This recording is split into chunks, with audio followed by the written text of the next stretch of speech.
Church of American Secular Humanism. Actually, and that was just the Battle of Fundamentalists. CASH, C-A-S-H, Church of American Secular Humanism. He was also a constitutional conformist. Yeah, fundamentalist. Very constitutional, fundamentalist. Yeah. Yeah. In the end, I would say that McLuhan.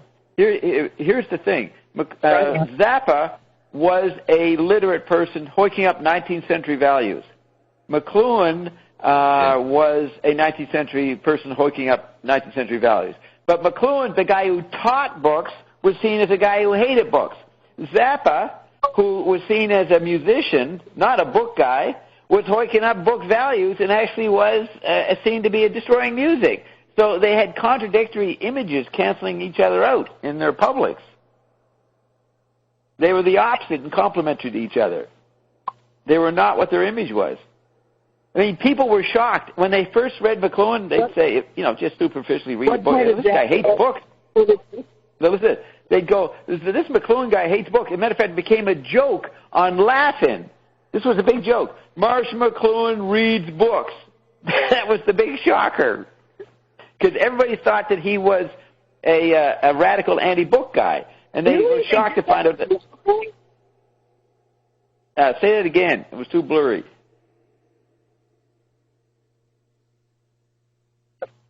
They did that on Laughing? Yes. And then there was a bumper sticker. A bumper sticker. Hello? This is how big McLuhan was as an environment. A bumper sticker saying McLuhan reads books. I mean, they have bumper stickers about Zappa, too. But now Zappa comes on, and he appears to be a guy who's old-fashioned conservative, a terrible disciplinarian. Rock is enjoying its freedom to make music lazily or just to do the blues or just rip off stuff. And none of them could handle Zappa because he demanded a military kind of regular employment and practicing and work. So Zappa was opposite the relaxed atmosphere of rock or the spontaneous atmosphere. He was a disciplinary guy. And so, like McLuhan, his image was the opposite of the environment he dealt with. But in actuality, he was an anarchist when it came to the solos. He didn't fucking rehearse, and he just made it up. You see, you got to look at the contradictory images each one had of themselves in relation to different publics. And they were very similar but opposite. They came from opposite images. Yeah. Secretly the same thing. Fantastic. So, okay, Roxy, let's hear your dissertation. What do you say to what you want to say? I lost my inspiration because you shut me down every time I want to say something. No. I'm not shutting you down. You have to remember what you're going to say. We have to let Eben respond. We have to let Bert respond. So get inspired again. I want to hear what you want to say. Get back into the groupie. So he's looking at the groupie phenomenon as a sociological phenomenon. And he's raising questions about what they think is freedom. Most of them die. Most of them get ripped off. And, certainly Frank was aware of that. And Gail, her role was as host mother to them. So what do you say to that, Roxy, in their attempt to be a revolution or something? But, the situation is really the same. There hasn't been a real liberation. Right. At the beginning, it was a big explosion, a lot of joy of this new freedom of expression, but things haven't really got any better. One of the let's. Okay, go ahead. That the groupies said they like about Frank is that they listen to them, and he listened to them. He listened to them. Pauline Boucher said that that was not normal at the time, that men will not be interested in what a woman will like to say. They will not listen. So that was something that most of them found very impressive. And Zappa always tried to have always black and women in his band or in his orchestra. Yeah. And because he was a musician, he knew how to listen. Right. And when I read that for me it's quite shocking that they say nobody listened to them. Nobody cared what they thought. Nobody cared. And these GTOs were all freaks. But I think Zappa was trying to make a statement, and he was not looking for the pretty girl, but actually for women that were different, that were trying to be individuals, that were not following the stereotypes of the films, of media, of fashion. So they were all sort of crazy, and they all say they made their clothes from second-hand clothes. And for a long time, that was the only way women could express themselves in decoration, cooking, embroideries, making clothes. And they all make a big deal that they make their clothes like they were really trying to not to follow a trend, but be something else. Have their own. It was the beginning. It was an expression of electronic diversity. You know, mechanical, industrial man, everybody was visually uniform. But the decentralized effect of electric up their own image responding to the TV screen. And so the pop culture started to make people, these girls, way ahead of Madonna, started making their own costumes. And Zappa said that it was very different up in San Francisco. There was uniformity. The alternative culture were hippies who were trying to go back to the farms, go back to the 19th century and make a very Puritan Calvinist clothing, wear, farmers' clothes. They weren't into decoration. For some reason in Los Angeles, it encouraged a postmodern surface affluence of decoration. The freaks in L.A. were not into dull clothes, organic eating, and going back to the land. They were into, you could say, fashion, but they wanted to do it in a very individualist way. So the decentralizing that was coming, they were artists of that. They were the early canaries in the market. Yes, and it's a paradox that the war was the thing that liberated not only women but men. Usually most people were servants before the World War I. Two. And because so many men were dying, women had to work. They were needed. So they started working in other fields. And they had money. So they became interesting as consumers, and the corporations start listening to them because they can buy. They have money. Well, that's what McLuhan defined war as education, that war is speeded up technological change. You have regular technological change in peacetime. Then you go to war, you have faster changes, so more upsetting changes in World War I and World War II in the relations between the sexes and in the working conditions. That's the revolution of war. Yes, and Zappa was never played in mainstream media. About identity. Okay, let's see what Eben's saying, Roxy. What about identity?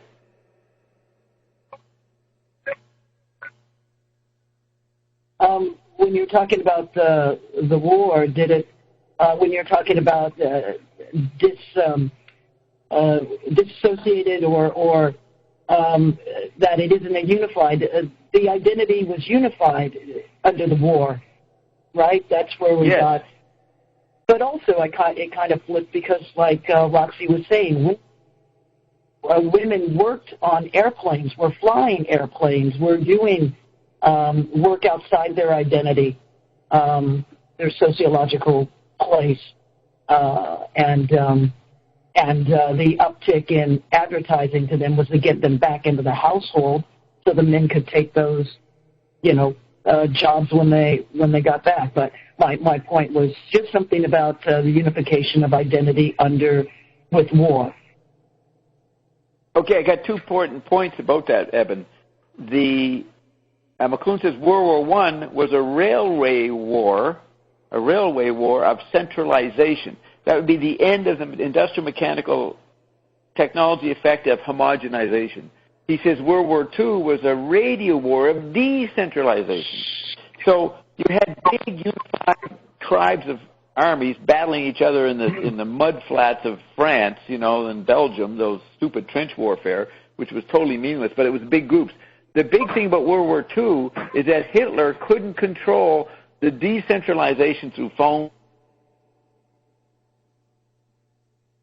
So the Goring started his own army. The other guys, Goebbels, they all fragmented. And this is the first essay that McLuhan writes in the first explorations about the decentralizing effect of World War II technology. And part of the decentralization was the effect between the sexes. So you had women coming in to take on the uniform industrial jobs of World War I, but they then took the decentralized jobs of World War II.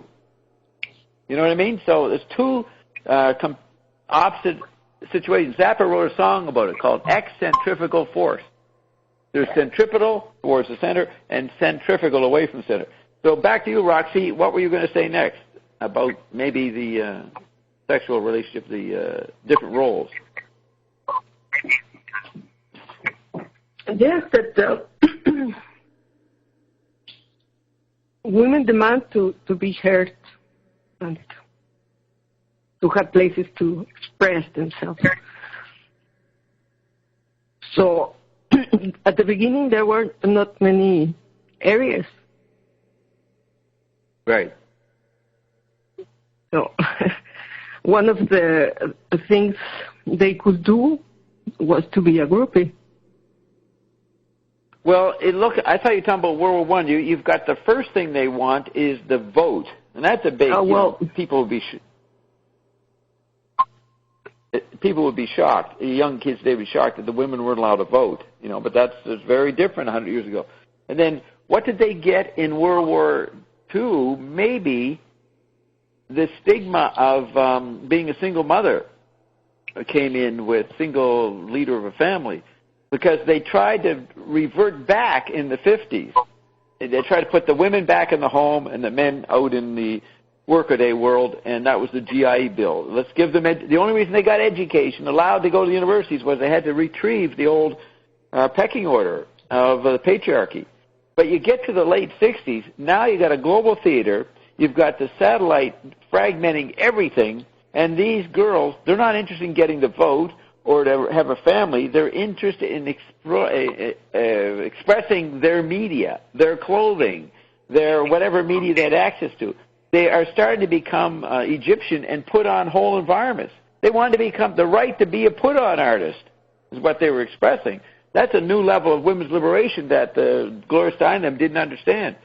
And Pamela DeBar says in later interviews that she was considered an anti-feminist because of how they wanted to express themselves. But that's because they were up against literate baby boomers who wanted to get women to have some kind of equality on the literate terms of pay and a job and some kind of respectable visual space thing.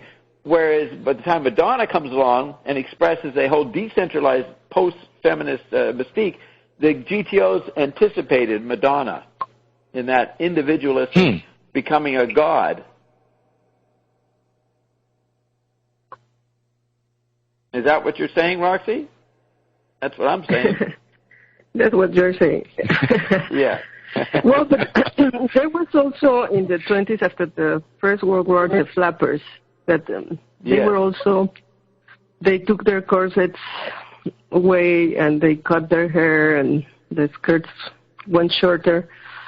And there is also yes, and drank. And there is a relationship between the economy and the length of the dresses.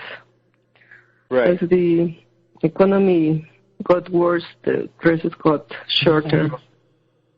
And McLuhan said something about the miniskirts and the new line. I don't remember. Oh yeah, the guy who invented the steamship in the 19th century, a guy named Fuller, I think. It was like they would say, we don't have to wait for the wind anymore because the boat could move via steam rather than sails. All right? So this practical statement, we don't have to wait for the wind anymore, McLuhan applied to the miniskirt. We don't have to wait for the wind anymore. We can see their fucking asses with their short miniskirt. I remember that. Yes, and clothing, as McLuhan said, is weaponry. And weaponry, it was right, used exactly. for a long time against women, and especially more affluent women, because the clothing was made in a way that they could not even move, like the queens or the royals. They had to get dressed by a bunch of women because it was so complex. Yeah, heavy materials. Different layers of things and corsets, and then it was very heavy with gold and jewels. Yeah. They could not move, and all this chivalry, manners, good manners. Chivalry. Came from that because women could not move. They had to help them. They had to open the doors for them. They had to put the chairs, help them, because they were really unable to move freely. Yeah, and, the dress became the new chastity belt. Yes, and in the 60s, women again are rebelling against all these things. Well, I think it's in the 70s that they start burning their bras, I think. But no, they start burning the bras in the late 60s. Yeah, they start rebelling against these codes of but you what is look at the way people dressed. The way people dressed in the late 19th century, early 20th century, you have to say, how the hell was the bikini accepted? 50 years later, these women are wearing nothing. How the hell did society, of course, society really changed, but what caused this radical change that the bikini got accepted, considering how people just 20 years before were very fanatic about clothing and covering everything up? How did that happen so quickly? Maybe the atomic bomb. Yeah, the atomic bomb scared the shit out of everybody. That's right. Yeah, it was the atomic bomb. They said, fuck it. We're all going to die. Start fucking. And we need to do it as fast as possible, so wear less clothing so we can get your clothes off faster. So we can plunge it in. My buona dick. Plunge it in.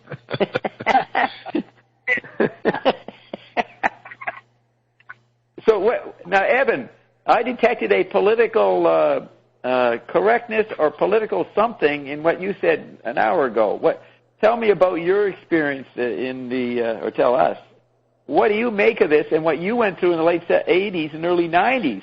Because you were part of a later revolution.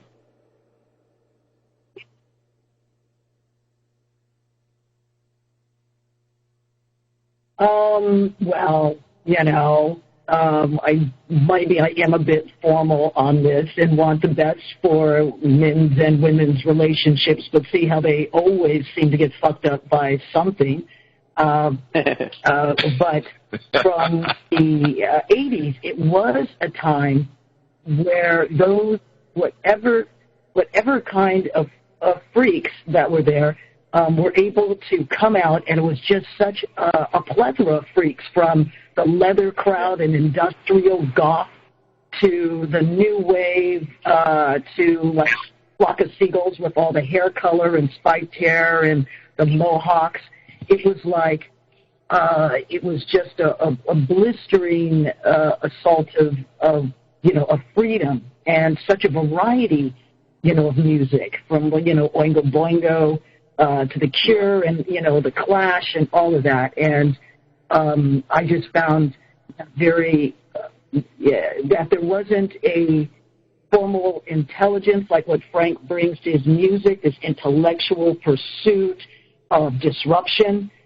This was just like in your face and also very romantic, trying to find, to love being out as a freak, a very romantic nature. So, the politics, my politics is always about equilibrium.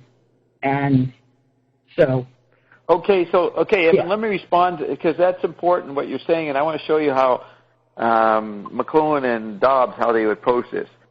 Definitely, the abundance of personal expression was utopic in the 80s and 90s. But what was it up against? It was up against this centralized literate world, represented by the White House, had to claim that they were going back to the small town and the little local uniform world that Reagan's image represented. This is what was interesting, is that the White House became a dominant image sculptor. So people look back in the 80s as a repressed time. The newspapers were censored. Reagan ruled with an iron hand in many levels in the media, in the TV landscape. Not the TV body yet, the TV landscape. And that was just the newspaper world. The LaRouche world would say that Reagan was good or bad, New York Times say Reagan was good or bad, about literate issues of censorship. Meanwhile, these journalists, their children were having the most advanced form of technology to make, like you just said, incredible creativity that makes the 60s seem puny. So at the same time, in the 90s, a generation shows up nostalgic for the 60s. So you have to clarify which body, which landscape they're nostalgic for, because all the other landscapes are happening and growing, what I call the Orphic Baroque spirals on my chart. And definitely the idea of Reagan and the 80s dampening down something is not true. But that's because the electronic, recording world, which is a mini-state, a huge environment, the politicians couldn't control it. And there was just one big phenomenon after another all through the 80s. I witnessed it at CKLN. So you see how the ideas of freedom and that, you're talking about equality, Evan, that's a literate request. A literate request of everybody having equal to the same books and then has the same informed opinion to engage in the literate bureaucracy of voting. That's a puny medium compared to the postal book world that everybody was celebrating in the 80s. They could make all kinds of video, all kinds of music, all kinds of sport, all kinds of fads of weird tourism. It's unbelievable how much freedom and expression and a utopia, and juxtapose that up on the history, the Mae Brussels view that this is a terrible fascist decade, Reagan is killing people. See, it needs a better description of what the differences are. You see what I'm saying? There was such an identity because of the decentralization. And it seems that... Let me just say this. The decentralization in the intelligence world, which was trying to organize society and keep it within a literate hierarchy, that got so decentralized, as Bieter documents. They all started killing each other off. So Mae Brussels was documenting the intense violence and murdering among the mafias and the different secret intelligence factions, and that's a tiny little world compared to what the children and teenagers and 20-year-olds are doing. They're not involved with this espionage world. The espionage world's fighting over just raw bureaucratic positioning. They're not fighting over protecting and keeping ideology controlled. The ideology is enjoying a decentralist supernova of expression. See, so eventually you got to use the five bodies to describe which revolutions were happening in which part of society. You see what I mean? You get that, Bert? You get what I'm saying? The profound wisdom of what I'm saying? Yes. Yes. And, in many ways, Zappa was not popular in the 80s. He on the image level, he represented some kind of hippie freedom or something. Of course, it wasn't exactly appropriate image. And in the 80s, I saw many of the Generation Xers saying Zappa was an old fogey. They couldn't hear the incredible musical stuff. they would judge things by his image, his political image, and his age. And that's another part of electric age, is people line up with their generation more rigidly. That's the new form of tribalism. It's not a tribalism of England versus Germany versus Italian and versus the Polish, which is laid out in Wyndham Lewis's book Tar in 1918, describing the period before World War II, before World War I. You've got people aligning by the albums they like, by the bands they go with. That's what high school was divided on, the software consumption. And Zappa was this old fogey, and none of them knew what he was actually making because they weren't listening to it, and he did not fit into the image battles, which was largely political and tribal correctness of the 80s. You know what I mean? He was too individualistic to be involved with that. Then the chip body comes along, the chip landscape and the chip body, which breaks down the control of political correctness and tribal correctness, and people start, Web 2.0 being totally individualistic. Frank is retrieved because his individualism is what the younger Generation Y respects. They're not in the political battles of tribal correctness of the 80s. You see, Evan? So on that level, some of your issues that you represented on KPFK, and what happened among that whole staff, became obsolete by the hyper-decentralization. Right, Evan? Am I wrong? Well, I think that I think. Well, I'm just thinking that KPFK is hyper decentralized because we have over 200 programmers with a different message every hour of the day versus regular radio where people are stripped for like 4 or 5 hours across, a full week. And so, I think Pacifica plays right into the quadraphonic, decentralized, everybody, here comes everyone now, and everybody wants to be heard, kind of dynamic. But Bob, the Reagan, the conservative Christians, where are they on your chart? Okay, a couple points. First of all, I don't want to Roxy to feel excluded. So do you have something you want to add to this, Roxy, before I hog the mic again?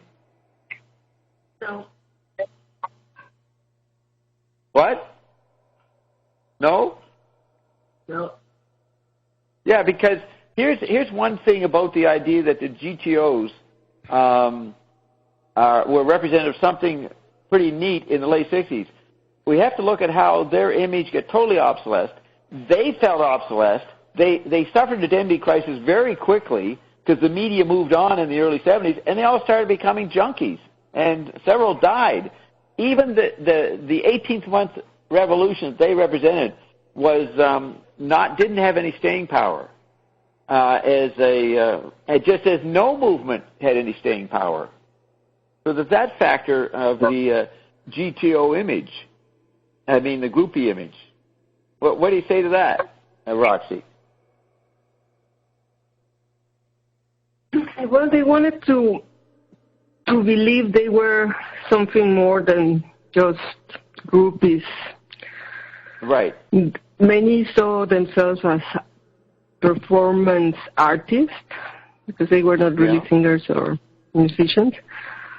And they also saw themselves as muses. They thought their interaction with the musicians was beyond just having sex with them. Right. So would travel around with them and be like their mother, sister, servant, wherever. And some say they inspire some of this great music. And that was for 18 months. You have to realize how short their spotlight. They're 10 minutes in the spot. They're 4.5 minutes in the spotlight. Yeah, until a younger, newer came. Meaner, a different kind of kid. The 13-year-olds came in. They couldn't rebel on the sexual freedom, so they said, well, we'll be real tiny and young. We'll violate everybody, like Jerry Lee Lewis marrying a 13-year-old, which apparently was quite normal in the South, United States South, so it wasn't a scandal, but it was a scandal in England, and it killed Jerry Lee Lewis's career. But all these factors. Now, if Zappa would comment on all these things, if there was only Zappa commenting, it wouldn't be enough for me. He stayed within certain, I don't know, limited perspectives, and he only got to speak, once every 2 years, where he would be relevant to the Fed. If I didn't have McLuhan, there'd be no richness in social critique. You had to use both of them. McLuhan was deeper and more bigger scale than Zappa. But because he was literate, the big view he had was obsolesced by electric media. So then Zappa became relevant to the short 6 months scene. And it's interesting to juggle them, but neither one would be enough. You know what I mean? That's why I present on the chart all of them, all those guys, 10 of them, all interact. They're all necessary if you have an active mind. And there's many people who don't have active minds, but they require constant information change. They listen to the radio, then they watch TV, then they read the newspaper. They're consuming all these landscapes. That's another major factor that makes nobody can be a dominant figure in that orgy of communication and consumption. There's that factor. And Frank knew that. He was the only rock star who would talk about the obsolescence of himself. He used to say, I'm frozen in 1966. And he knew that was the public image of him. But what was great is he carried on independent of what the crowd thought of him, and he made incredibly important multimedia art just by the concepts he was developing. Very McLuhan-esque, his concepts, like you'll see in Dio Fa. So then you go over to Evan. Here you have this 200 programs on KPFK, and management thinks it's for a certain limited image. And you get the old literate guys, the Gary Knowles, saying, we're not limited to an outlet for Spanish Americans or for Puerto Ricans. We represent all kinds of individual expression. That's the literate bias of Gary Knowles and maybe Roy of Hollywood. But then you have the bias of the tribal, which had the advantage in the 80s and 90s. The tribal mandate of you had to be politically correct at KPFK or WVAI was another hidden effect. You see what I'm saying, Evan?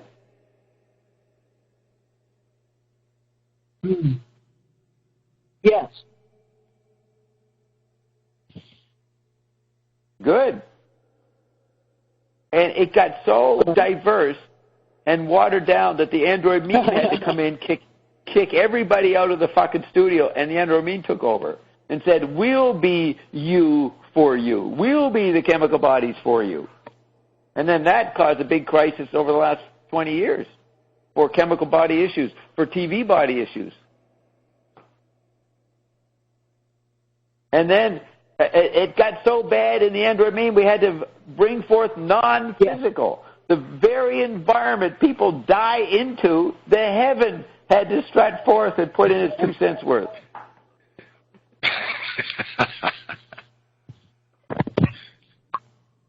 Was it because we had nothing left to retrieve? We were just retrieving the very same stuff over and over again? The Android Mean just started looking at itself in the mirror and how a whole new ionic environment redresses what it is to be the bodies.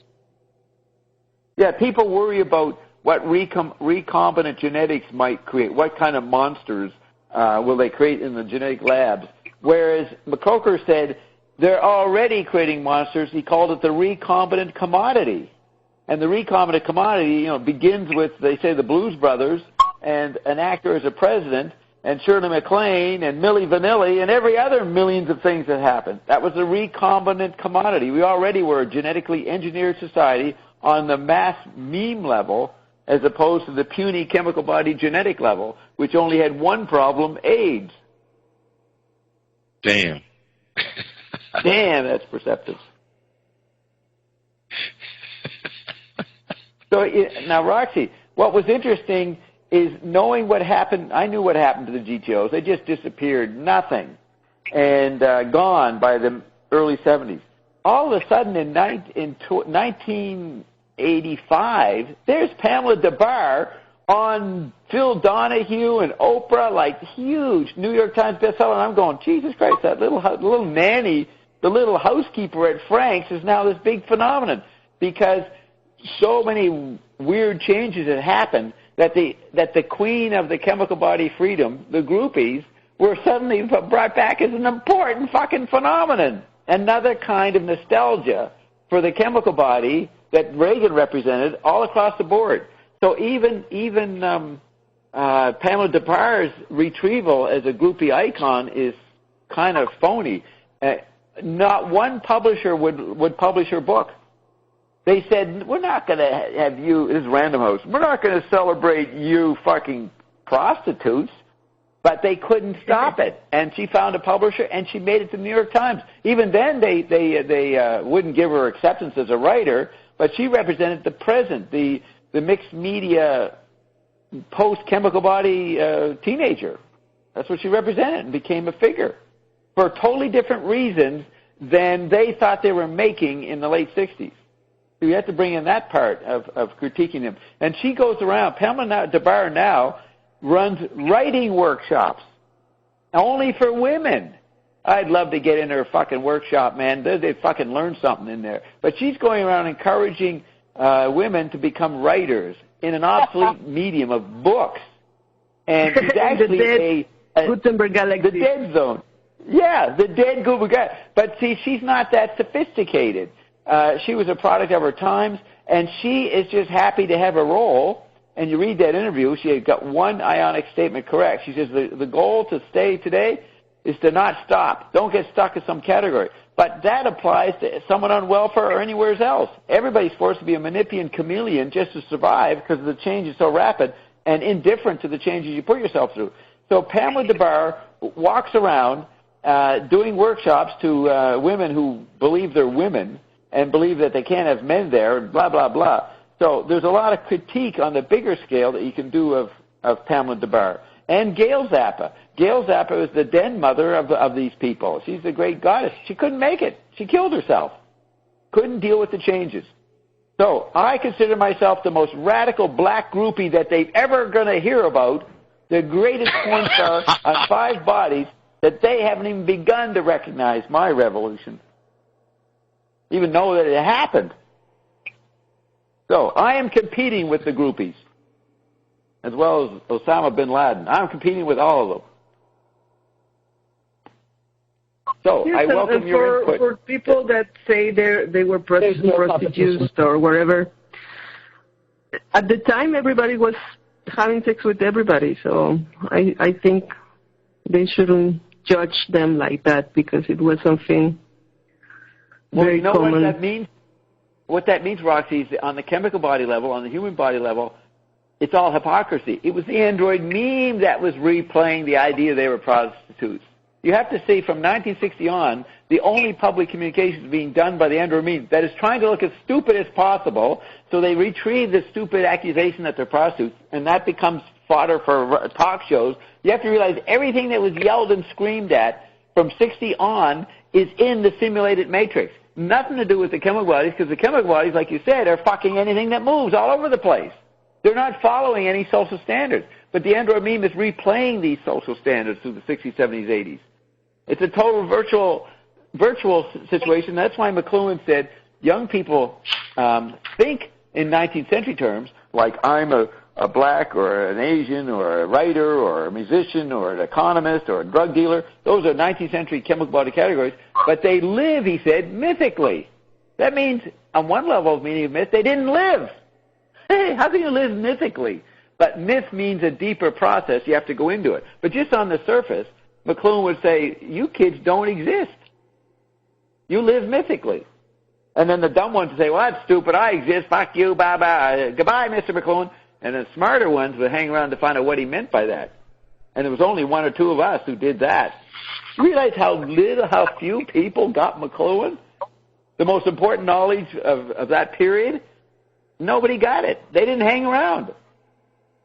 Do you realize how important Zappa's musical expression was? How many people got that? 5 people. And 3 of them are hamburgers and were killed, murdered for getting it. What do you say, Evans?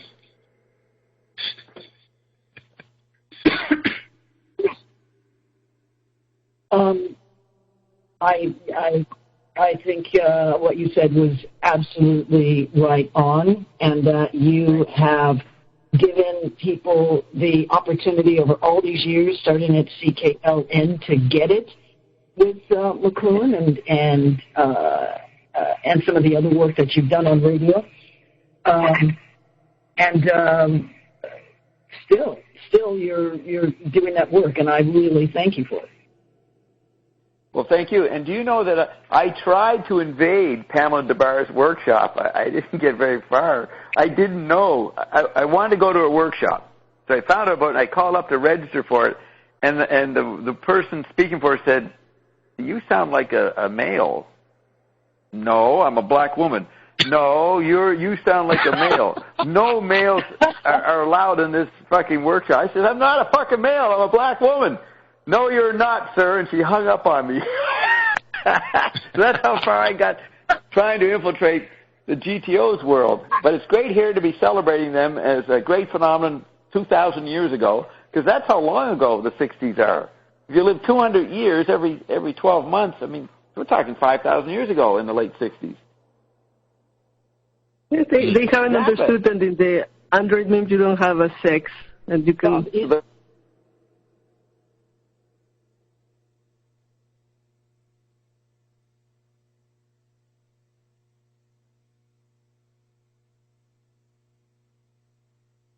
The old American dream of, being a writer or something and making it, she serves that dream. That meme, that after image. I would love for her to hear this. She's sitting home one Saturday night, she didn't get a date, and she fucking hears it. She's, "Who is this fucking man? He seems to know everything about me." And he knew Frank, and he's talking about, I actually, what did I do wrong? I'm just trying to be creative. And this guy is saying creativity is the bugaboo of the 90s and now, Like I did a video with Roxy on how we have to not be creative. That is a tough one to understand.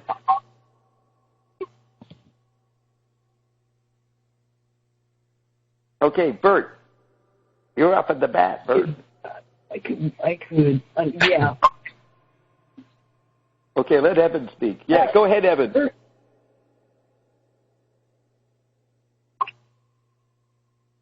No. I'm good. No, Bob. Okay. What would you say now? Yeah, go ahead. About sexual liberation. Yeah, Evan, where are we at now? Yeah, where are we at now, Evan? Don't retreat, Eben.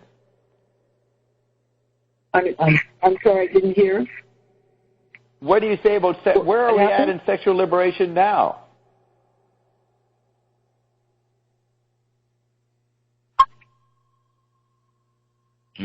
Oh, I think that it's in collapse. I think it's gone the way of the chip body, and everybody's whacking off the porn, and comes into relationships with too many preconceived notions. It's a very strange time. I don't think there's as much sex going on. Right, that's true. Yeah, many people have no interest in being in a relationship. Right. It's more fun in the chip body. Yes, and I said something about porn, how porn is the representation of the real thing. But it's important because then we manifest the real thing. And he's always talking about coitus because it's important. The chemistry we produce when we reach coitus is actually healthy. It's good for completion. Yeah. But in the fallen state, it was always seen as something dirty and sinful. So we had to sort of overcome that. That's a big thing that has to be solved both by men and women. Yeah, you can see every fad of the last 100 years was a variation on the getting over sex as dirty. Everything, you go back to the flappers in the 20s, the zoot suiters, the rock and rollers, the hippies, the yippies, the yuppies, the techno waves. They're all doing variations. It's like you said, Eben, the men and women always screw up. So there's where you bring in the ratios. The relationship between men and women squirts out a problem, the basic problem in it squirts out in different forms throughout the decades. But it's still there. It's the hardest thing for humans to deal with, is the relationship between sexes, I guess. And now, of course, that's totally complicated with multi-bodies, so people don't even have heterosexual identities anymore. And William M. Thompson predicts that there will be 8, he says, he's been saying it, there's 8 sexual types now. 8 sexual, lifestyles. So the thing is, Evan, it is so screwed up. I say that happened 20, 30 years ago. There's no human beings around right now, as understood in the chemical body. There aren't any. And their revolutions are not relevant anymore. For example, here in Berlin, where there's this freedom since yes, but that's chemical body freedom. Yes, yeah, that's chemical body freedom. It's like people can experiment all these 8 types of sexuality. Yeah. I have friends are gay, and then they have a couple, and then they want to marry, and then they want again to be something else, and they just try everything. Right. Everything is your next move. And that is, to see, Eben was in KPFK, where these political or anthropomorphic type styles solidified. And because they had a forum where they could express themselves, they didn't have to go through Oprah's show or anything. They had a decentralized radio space and had an audience, that they got stuck in their success of establishing a creative expression of that particular whatever lifestyle they represented. And that used to drive Evan up the wall to the point Evan quit. So what do you say, Evan?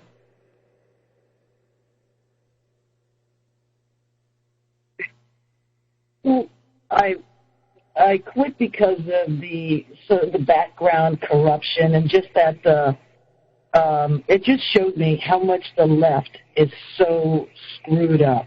I mean, so smartest, best intentioned people dragging everybody down a road of, to hell. And and they're like, I just couldn't raise money for them anymore. Right.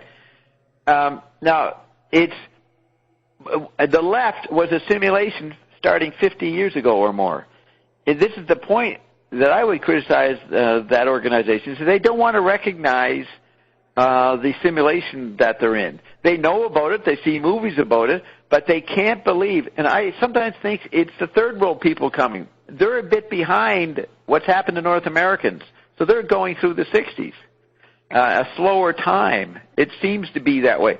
But over the last, 30 years, maybe not right now, because you've got lots of people from third world, their parents whose kids grew up and they're not the same as their parents. And those kids, I guess, are going to the raves, the Teresco guy raves, where everybody just loves everybody, regardless of their chemical body. Right? And you know about that, Eben. Maybe you went to them. That's the new feeling.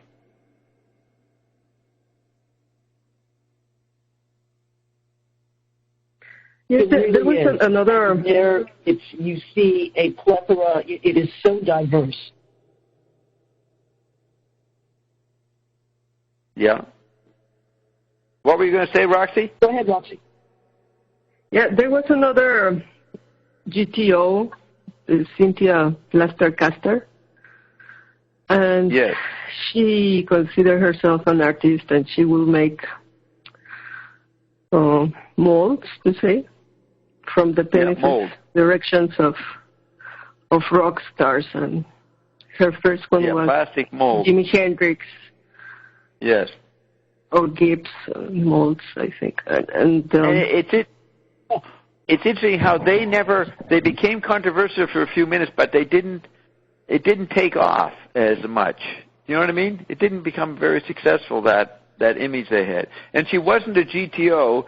She was from Chicago, her and her friend, and they were friends of the GTOs because they met the GTOs through Frank, because Frank promoted the plaster casters. Yes, and he really thought they were doing something very heavy artistically and sociologically. He really thought that will really be marking some big change in art and aesthetics and right. Women doing this type of thing, because in most museums in all the world, women are more like torsos or nudes.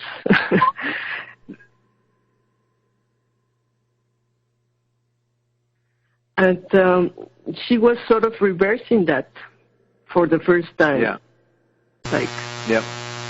making the nude of the male and making the man also like the object of art. Right. It was a type of artistic revenge in a way. So that's why yes. Frank Zappa thought it was really revolutionary. But as you say, it was not. You got to look at Frank. He has to stay in the game. He has to come up with new, shocking imagery. So he would grab something like the GTOs and the plastic casters, but he would drop them and move on to something else pretty quickly within 18 months. And he used to say, I count on a new fad showing up every 18 months. So there was a certain panic or economic necessity for Frank to engage whatever was happening and then move on and be ready for the next, because he had to make a living at it. So one could make a very negative image of how Zappa did his career. And there was a book produced with that goal by Barry Miles, who also did a biography of Ginsberg and Burroughs and all these guys. He kind of defected to New York City and went for the old beatnik guys.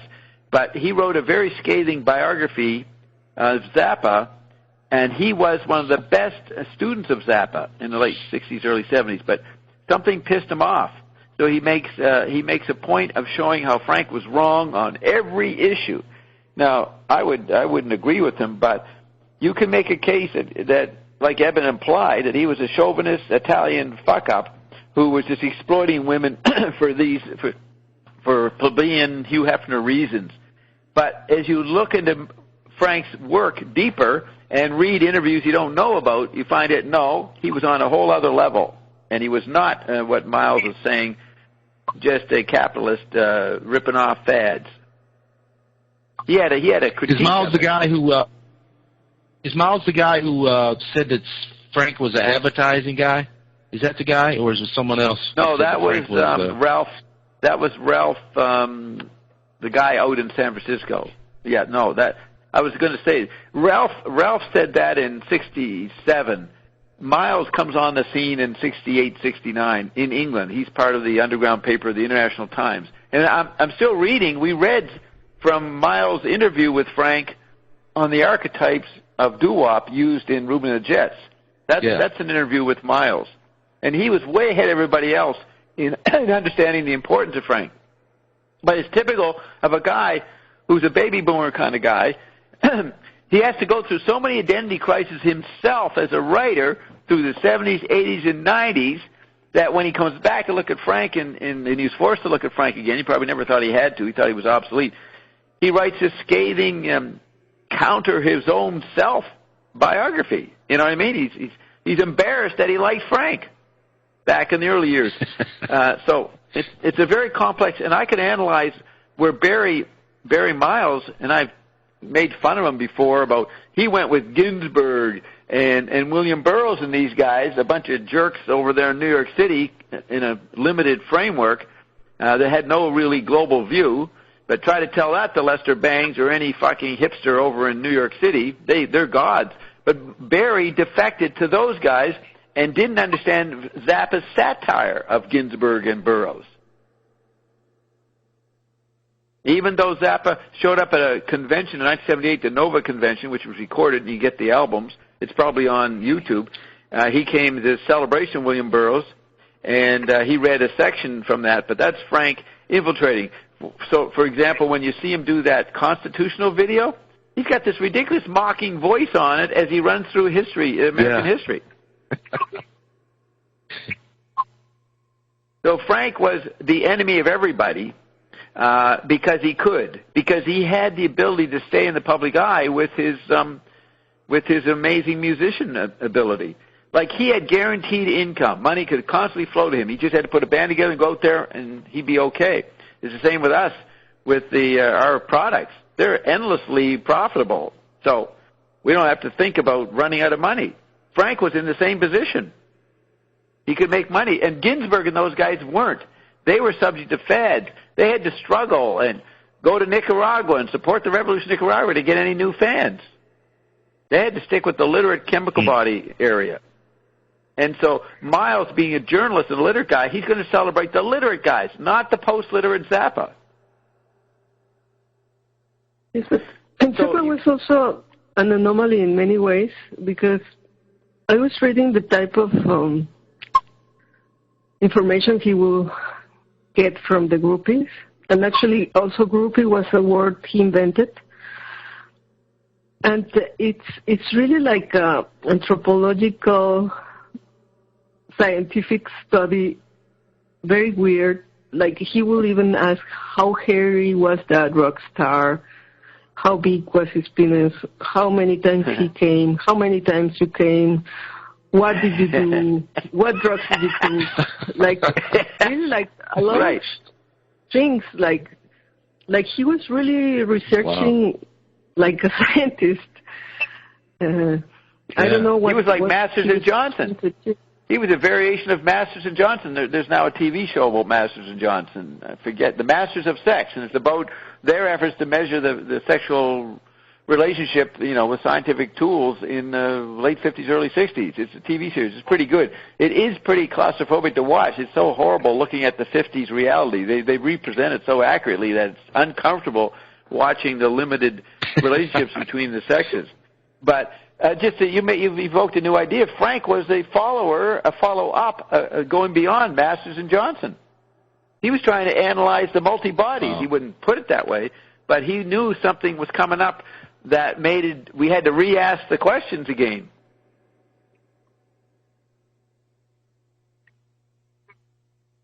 Yeah, he was analyzing the body processes.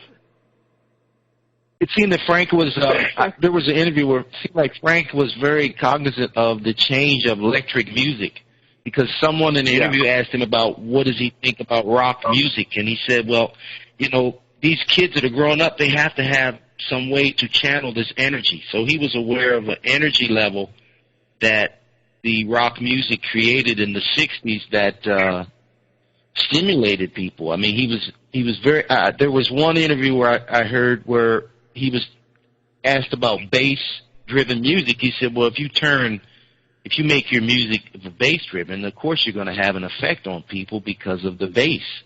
So he was scientific on so many different levels, from physics to tone to anthropology. That's something fascinating what Roxana just shared about how deep he went into the Masters and Johnson's approach about groupie life, sexual frequencies, and everything. Right. And this is really important. He was as close to being McLuhan without being McLuhan, because he was looking at the environment, which for him was the electronic technology, the guitar style, and the drugs that went with it. It had a phase for a few years, so he's watching the different phases and the effects on the styles of music. But he did make, I think I've seen the sentence you're talking about. He said that rock music is medicine for people. When you live in this complex, multi-technical world, you need a release mechanism. And he understood that music was a release mechanism provided by the Android meme. He understood that. And he was trying to figure out how to be creative within that, or how to be the environment where it didn't matter who was being played on the radio, as long as you kept the radio going and reasonably nice electronically produced stuff. amplified music that anybody could do, as long as that environment was there to assuage the working stiffs in their restricted postmodern world. He talked about it technically, clinically. The ear was off. It was taken over by the andromeme and had to be massaged. That's what that quote's about, Bert. He goes into that a little bit. Yeah, but I just had a thought, because I heard earlier when you were asking Ian about shaman, but it's almost like, I mean, from what I'm learned about Frank, is that he was sort of shamanistic, because his thing was really the concerts and the activity of involving the ritual, the audience, the ritual, the crowds and everything. And just listening to some of this music, I could imagine what it would be like to be in a hall and to hear that. Because we said before how he puts different tones and mixes together, and then to get the audience, the crowd involved, that it was like a big ritual every time you showed up. And that's why he was able to have money flowing to him, because it was his live concerts. I mean, the whole setup of how he set it up, where he would rehearse the hell out of these musicians, and then each night they would change words and different things and set. That's amazing. I mean, but that's how deep he was into his approach, or science, however you want to use a word to classify him. But it was really heavy. I mean, really, really heavy. Plus, he's quadrophenic.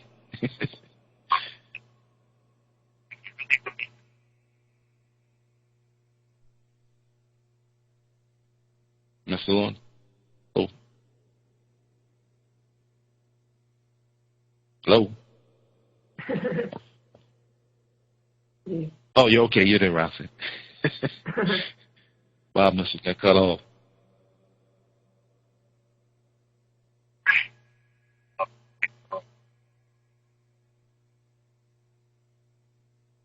Roxy, I love Berlin. It is one of the most amazing cities. You are so yes, it is. Blessed to be there. Yeah, it's changing, but it's still super cool. Yes, and actually, one of the things I always said, the thing I like the most in Berlin is the freedom you have as a woman. You can go out, dress like you want, do what you want, and nobody's going to bother you.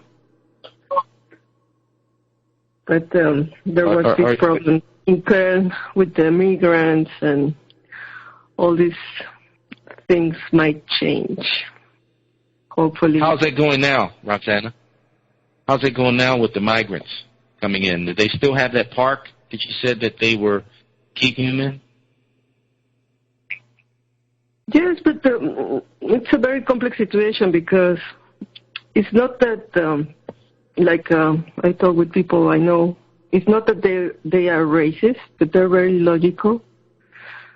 And their logic just don't see how so many people can come and make a living or live here, because there is not much money in Berlin. And some people were saying we'll have to pay more taxes. And, for example, I got a letter from my work that now we have to start paying more money for medical services. Wow. And because it's like you have to take care of yourself privately, because yes, there is money that is discounted anyway for that, but they think that's not going to be enough, so you have to start taking care of that yourself privately. Wow. Okay, I got knocked off. I want to go back to what Bert was saying. What was the sentence that you were just starting to say, Bert, that I didn't hear? You were saying something about the shamanistic. Frank was shamanistic, and then you started saying yes, something and how else. he involved the crowds. He involved the crowds, yes. And just how his whole approach of going to the you would hear. It was an experience that he was offering, but then also how he approached his. You want to don't want to classify it as a science or an art, but his whole approach of how he presented himself. And right. One of the song titles on Freakout. Yeah, Quadrophenia. One of the song titles on the first album, on the second disc, the more avant-garde disc, is Invocation and Ritual Dance of the Young Pumpkin. Invocation and Ritual Dance of the Young Pumpkin. That's the very process you're talking about, young pumpkin being the young teenager. And it's a ritual dance, and he's invoking it. That would be an update of Stravinsky's Rite of Spring, probably. And then he would say he was an anthropologist. Yeah, so what do you say to that? There's the ritual dance. And yes, he certainly did that. Yeah. And he would, you can't help but be ritualistic in an electric environment. But he would try to be Don Quixote-like. One of the biographies of Zappa calls him the electric Don Quixote. He was trying to retrieve non-ritual, non-humanistic, individualistic perceptions in a hopelessly ritualistic environment that he couldn't escape. Yeah. Let me see. Is Eben there? Eben have anything to say? He wanted to escape. He wanted to escape a ritual. Can you hear me? He was quadrophenic. He tried to be wanted to escape an a ritual environment. No. As a quadrophenic, he wasn't trying to escape anything. He was trying to adopt different postures to disrupt the perceptions of those that were witnessing him. And he would use different postures in different media. He was not stating a point of view. He was not depressed or manic or panic. He would look at the situation and just take rock. He thought, how silly would it be to go into front of a rock band and start conducting? Just that is a weird image. So he did that as part of his repertoire. And he did many other things. You can't get a roaring guitar solo in the first couple albums. He won't allow it to be heard. Everybody else is discovering amplified electric guitar solos. He's the best at it, but he won't let anybody hear it on the albums. He aborts it all the time. It's only years later you start to hear Frank, basically maybe in 1970, you start to hear him do these extended guitar solos, which the lucky 10 people who heard them were just amazed at what he could do. But he could do it 5 years before, but he didn't. He's purposely provided an anti-environment to the guitar mania of the late 60s. The Jeff Becks, the Eric Claptons, and Jimmy Pages, and who else would there be?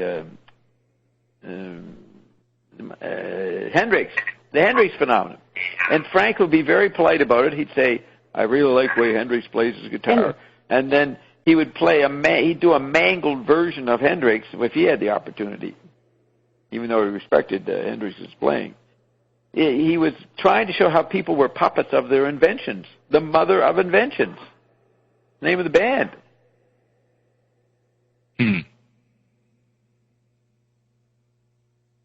It's like if you're going to be an anti-environment as a chemical body, your most advanced ideas would end up at the doorstep of Zappa and McLuhan. You couldn't do it any other way if you wanted to go real advanced to deal with the virtual and/or meme. You would come up with the same strategies. So that's what's sort of interesting how Zappa overlaps McLuhan, because he had the time to move his thinking along to its consequences, and you end up with the medium is the message. And a quadrophenic response. That's the inevitable law of being a creative person, fully creative, not your successful filmmaker or TV producer or artist, these specialist jerks that run around and become the David Bowie heroes. We can be heroes if you retrieve the old literate specialism. Frank refused to do that. So therefore he could think it all the way through to get to Dobbstown Mountain View. And Mountain View is a big part of Silicon Valley in California. It's called Mountain View. Dave Emery lives there. I've driven through Mountain View. Have you ever been through there, Eben? Gone up to Mountain View near Palo Alto? I got to check where we're at here. Maybe she got disconnected. Let's see. Is that you, Evan? Did you get knocked off? Yeah, I just got back. Have you been to Mountain View? That is Silicon Valley, right? Yeah, up near Cupertino. You know these names. You probably passed through them living in California. Yes. Well, we're getting the Mountain View from Dobbs. Well, another we thing don't have to climb a mountain to do it. Yeah, go ahead. Another thing I found astounding from Frank Zappa is that he was aware that these sexual roles, the traditional sexual roles, were harming both genders, and he was coherent and he was honest about his lovers. He never hid the fact that he was having sex with other persons, and he even had some of them living there with them. And I read Cale said the way they managed to do that was to talk as little as possible to each other. So for me that was a big surprise, because I thought they would be in better terms in communicating with each other, but it seems it was not. No, Nige, you might want to read Nige Lennon's book. She was an early mistress of Frank. She was just a young guitarist and was in the band for a short period in '71, but she would occasionally hear Frank and Gail, like she's living down in the studio in the basement. She would occasionally hear Frank and Gail yelling their heads off at each other upstairs in the kitchen over her being in the basement.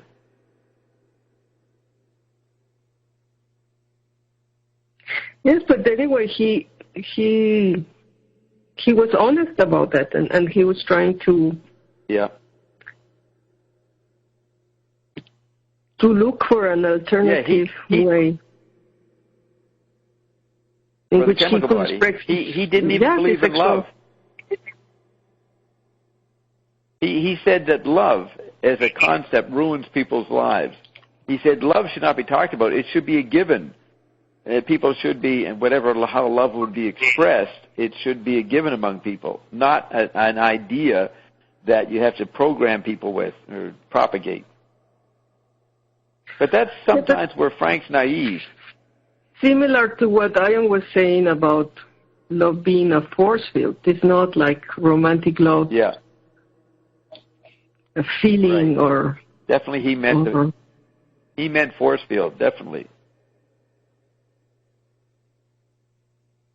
That's why Iondom is paying tribute to Frank Zappa. He was very ionic in a lot of his ideas.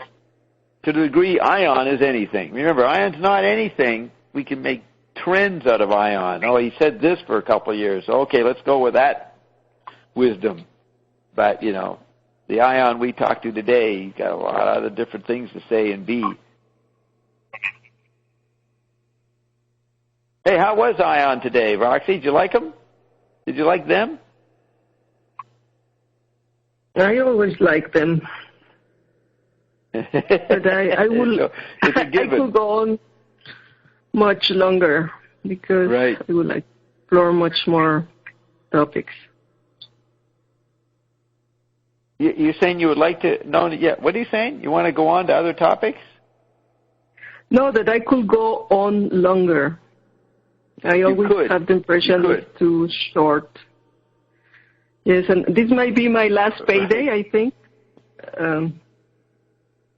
So I wanted to ask them how to go private and do my own thing without having to be here. No, that can't be done, Roxy.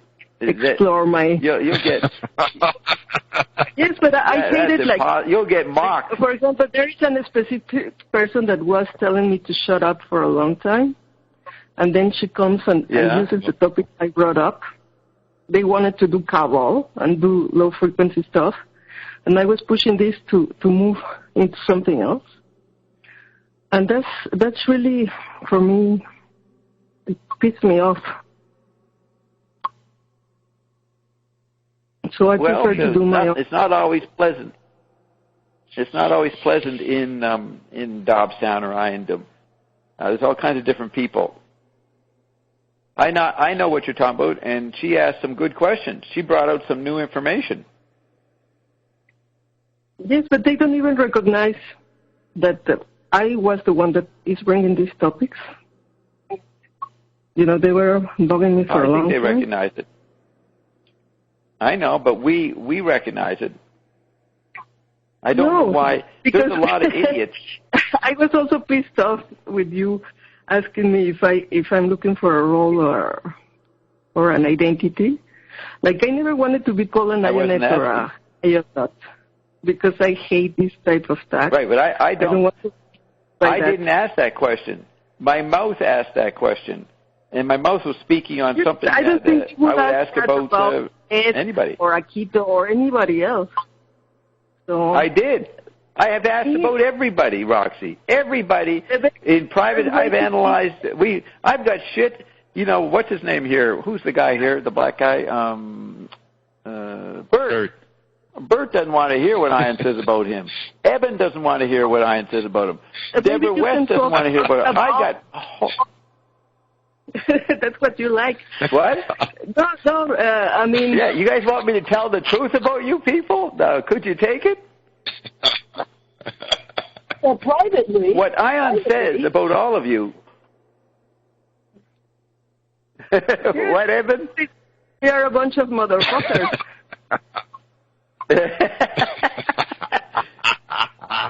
And I'll tell you, I don't have to I don't have to ask Ian about Bert, but Ian will say something about Bert out of the blue to me.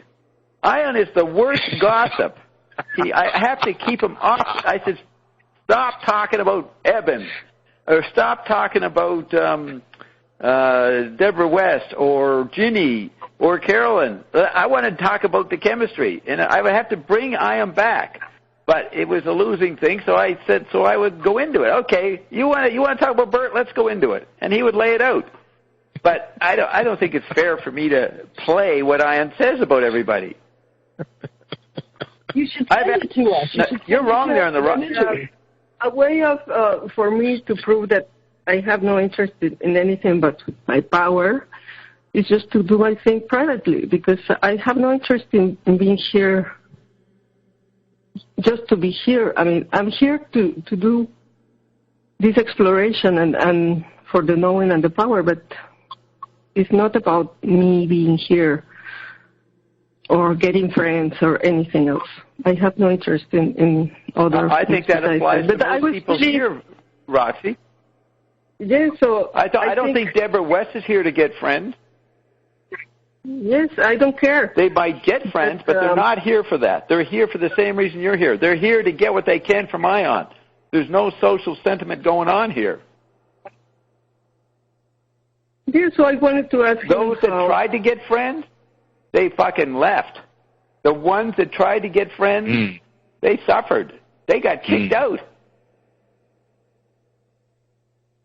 Yes, so, but there must be a way to do... Your attitude is exactly what most of the people have.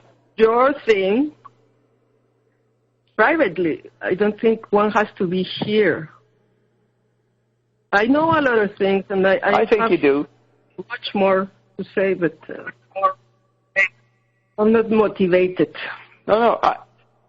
My understanding, I could have withdrew Ion from the public sphere years ago, but what I got from it is that the acting out in public, and more people should be here engaging it.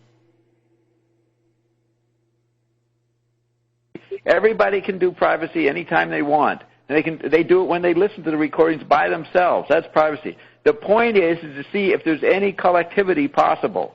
Is there a public space that people could share? And Ian is in here making it awful hard for people to have that. He sabotages all the time, but Ian keeps showing up. That's the message. This is the new ritual.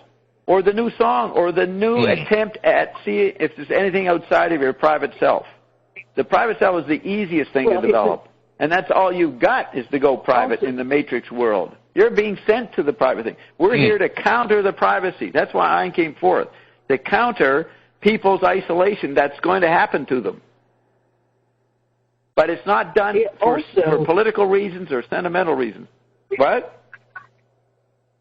I was going to say that I kind of understand where you're at, Roxy. When I first started coming in, because sometimes I would say something to Bob that the INETs thought was disrespectful, etc.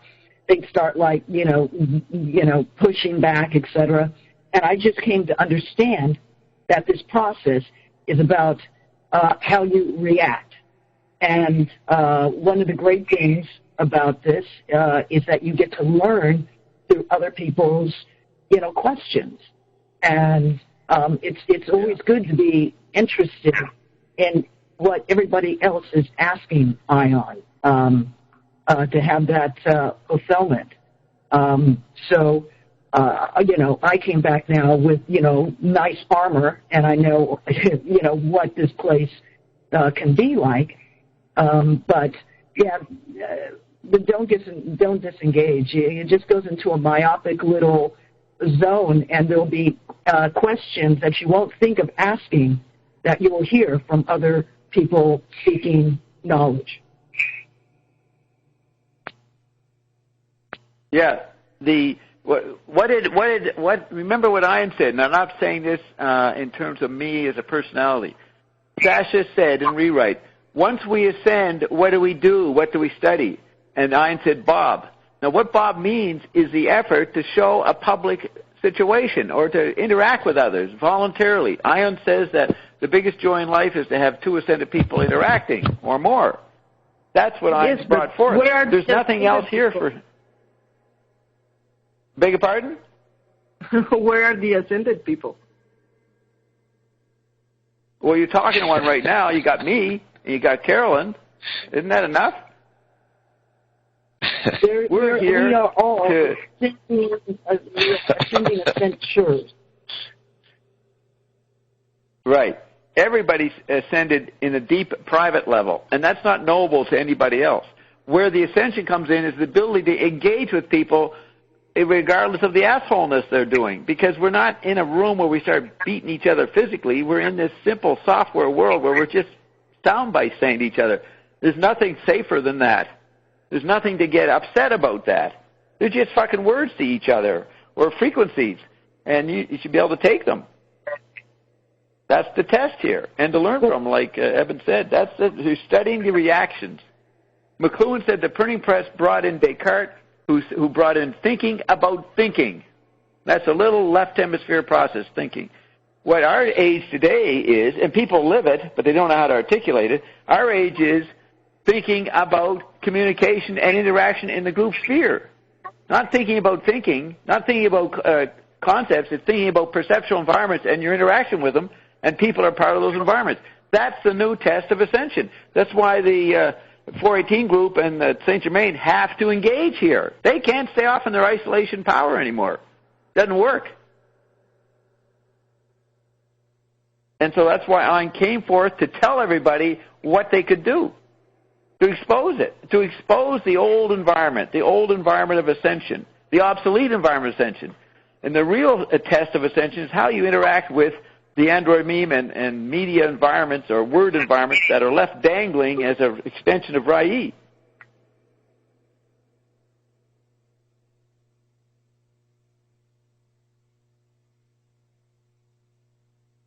So, what do you say, Bert? Well, just one thing for Roxana to think about.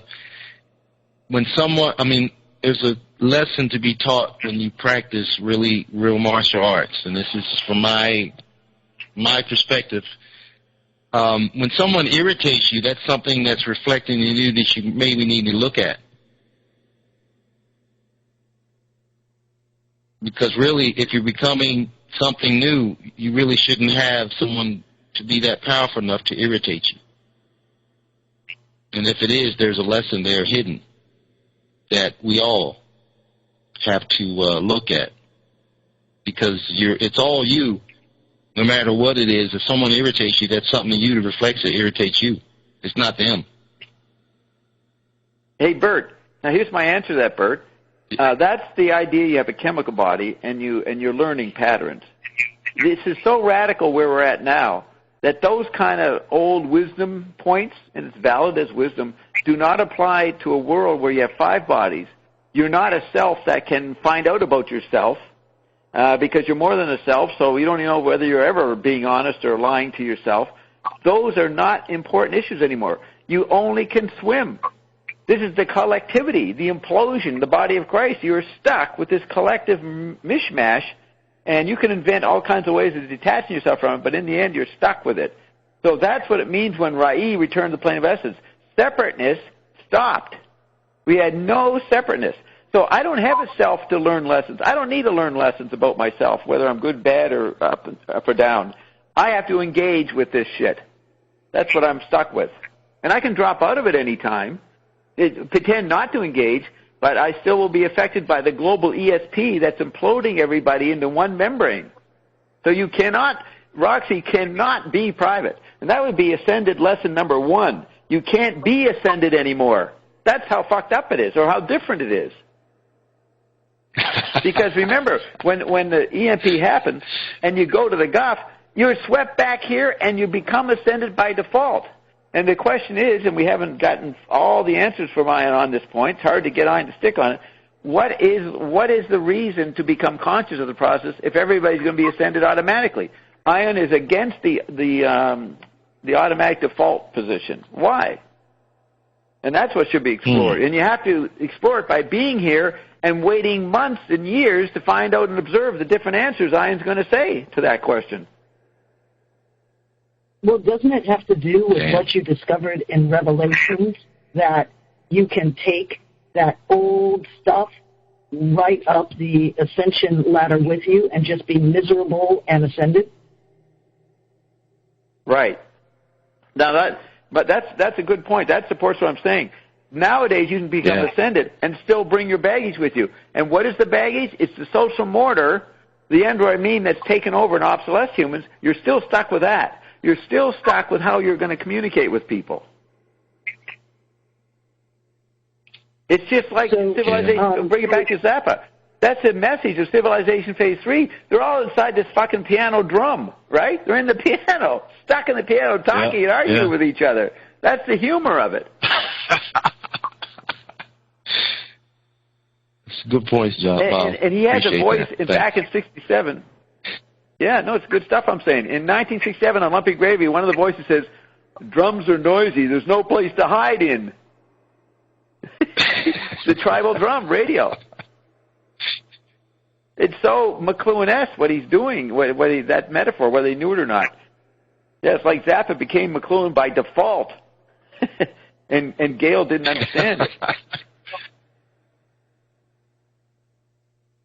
It's fascinating to see the parallel lines of their approaches with McLuhan and Zappa. It's fascinating to see that now.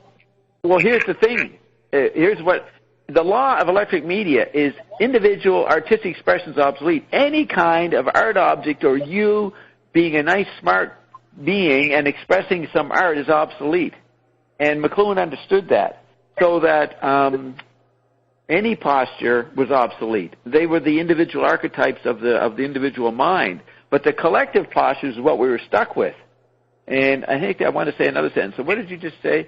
The creativity of you making something is old hat, and that is the content of our society. That's the economy. It celebrates individual rear view mirror, individual creativity. That's what the android wants you to have, and that keeps the machine going, if you think it's a machine. So this implosion is really a threat to every talented person that ever lived. And Zappa and McLuhan wrote that in 1945. When he saw the atomic bomb, he said, "This is the biggest threat to artists and the creative enterprise that ever happened." He doesn't mean that you're going to get killed by the bomb. It means that your individual creativity is fucking kaput, obsolete. And so what do you have? Endless creativity because it's obsolete. American Idol. Everybody's encouraged to come out and sing their fucking song or play their video. Yeah. It's a rearview mirror.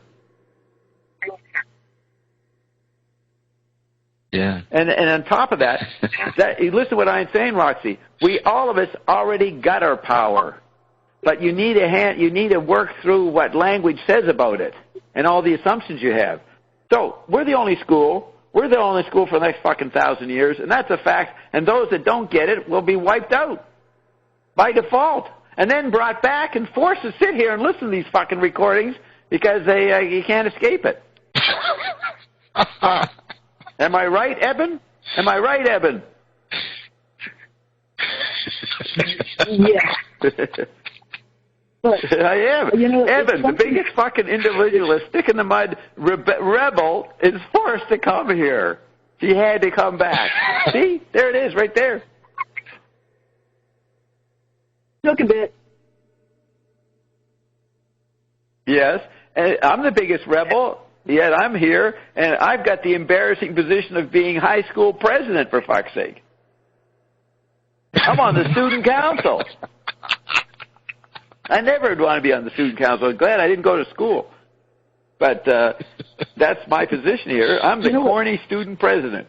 I have to suck up to the fucking principal. And what's the principle? That there is no place to hide. What, Roxy? But there is. Oh, go ahead.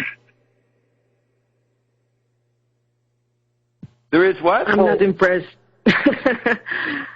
That's the last statement of the rebel. I'm not impressed. Bob's an asshole. We see that attitude expressed daily. But it doesn't matter whether you're impressed. You are stuck. When I says get happy, it's like Ion crudely simplifies it. Get happy or get out.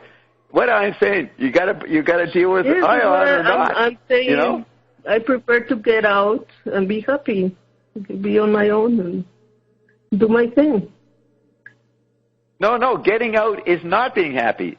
When he says get happy or get out, that means get happy means you have to be happy here in this membrane. You don't have to show up at every payday, but you have to participate and talk to Ion, and we're giving you the opportunity too. Talking to Ion is the only exercise available for you, for your ascension. And you've got eternity to develop your individual variation on that. But that's not what's happening. It's this new collective. Look, we've got the ascended state talking to people. That's weirder than the Android meme. The Android meme is technology coming alive. But to have the actual heaven environment come and speak, that is beyond human imagination. No one predicted that. It's so outrageous, 99.99% of humanity will not believe what I'm saying. They think it's fucking crazy what I'm saying. It isn't. It's the facts. I've had the longest engagement with this fucking monster, this pterodactyl, so I know, right? I've got seniority. I've had to deal with this fucking asshole for 7 fucking years. Yeah, I'm student council. I flunk every year, and they bring me back. I fail. They won't graduate me. And they make me get humiliated. They put me in the stocks as being student president.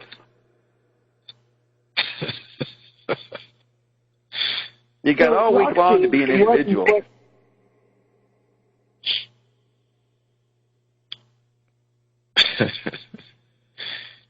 Go ahead, Eben. I was going to ask. I think Eben. Yeah, I was going to ask Roxy. Hello. Yeah. Yeah, we're here. We're here. Yeah. Oh, good. No, ask Roxy. Go ahead. Even if you don't even believe in the question, say something. Oh. What really is like the underlying contrast for you participating? Do you have an expectation that isn't being fulfilled, and what is that?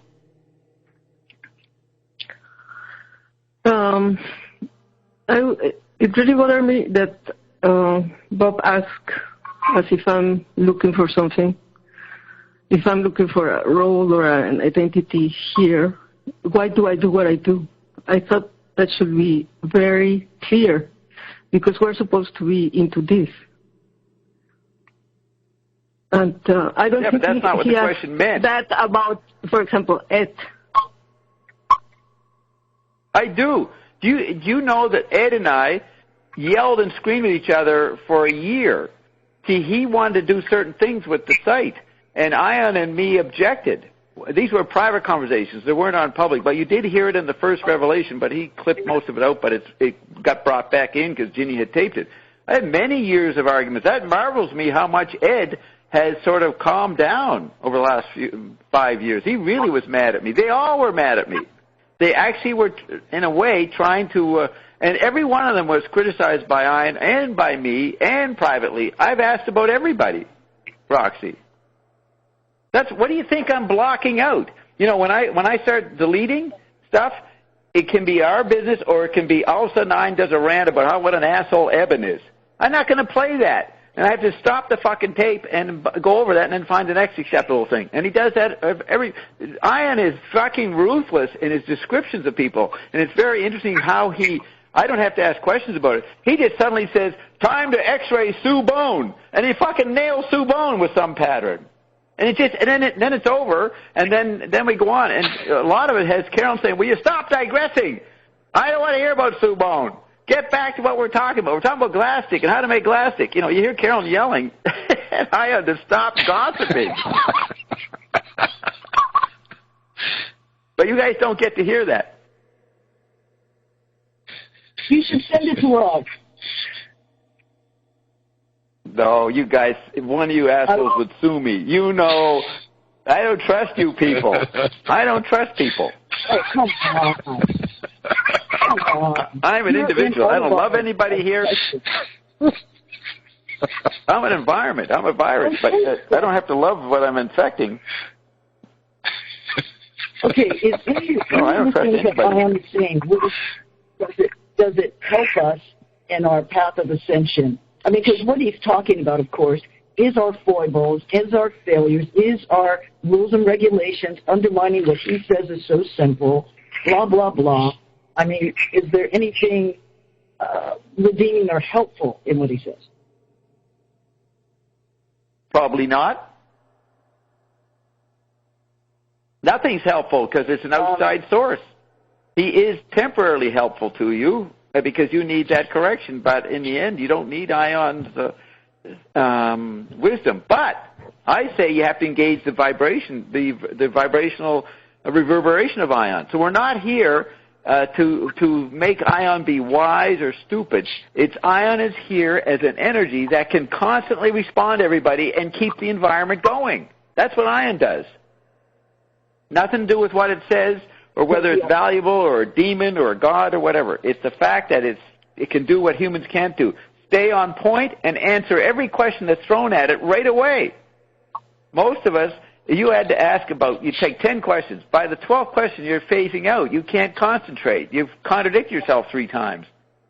Ion keeps it all in progress or in order.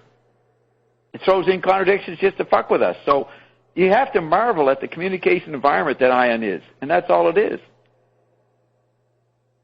Well, I would say no value. You can engage Ion.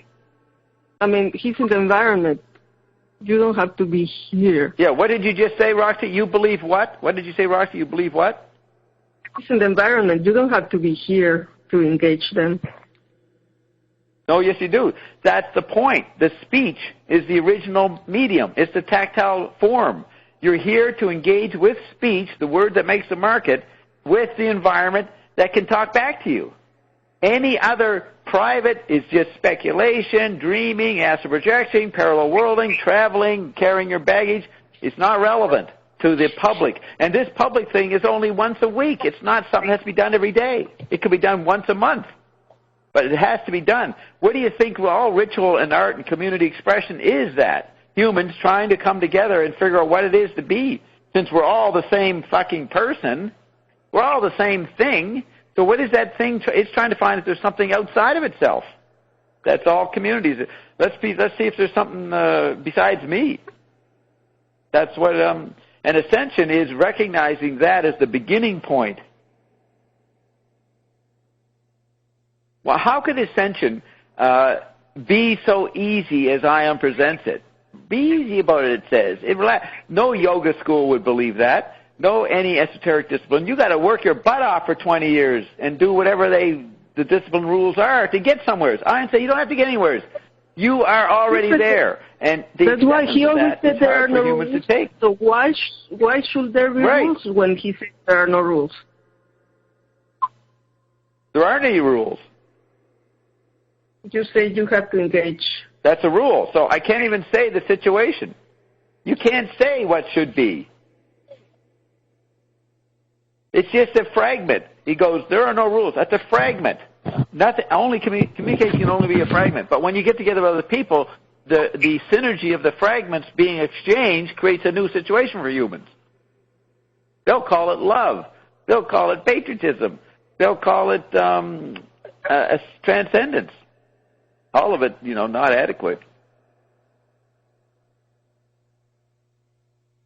And I'm not saying you have to be here so you hear me. Nothing to do with me. It's to hear Ion and how he reacts to you. That's why I thought it was so silly that people don't say things. They haven't even got square one. It doesn't matter what you say to Ion. Just say something. And people are starting to realize, people are performing pretty good the last 3 weeks.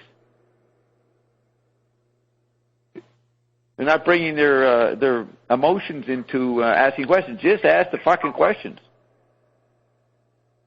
Or make statements.